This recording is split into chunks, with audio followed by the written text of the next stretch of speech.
Hi, I'm Sagrika, the CEO and designer for Essgee. Today I'm with the Collective, a brand that I truly look forward to for its curation and quality, and I'm going to make them go through my journey. My journey began as soon as I graduated from Fashion Institute of Technology and I moved back to the country where I started my own retail brand inspired by bohemian resort vibes. India's garment market had a huge gap for good quality yet affordable garments that I wanted to bridge. I wanted that freedom as an entrepreneur in what I make and in the fabrics I work with. When I started out, there was no resort wear category in the 20 under 35 list, so having been featured in that category made me truly believe that I can go up to any direction or achievement nonetheless.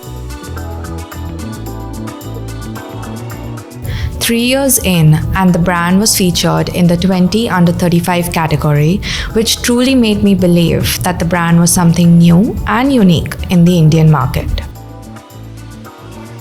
I've always been someone drawn to fashion and art. Even as a kid, I knew this is where I belonged. For me, clothing needs to be comfortable and not restrictive for day-to-day wear, and that's one of the reasons why I'm drawn to the Collective's collection. My go-to outfit is usually a solid top paired with a printed skirt to pull the look together. I try to focus more on my art and less about what people think of my art, and that's my advice to anyone discovering their personal style. Be comfortable and experimental at the same time.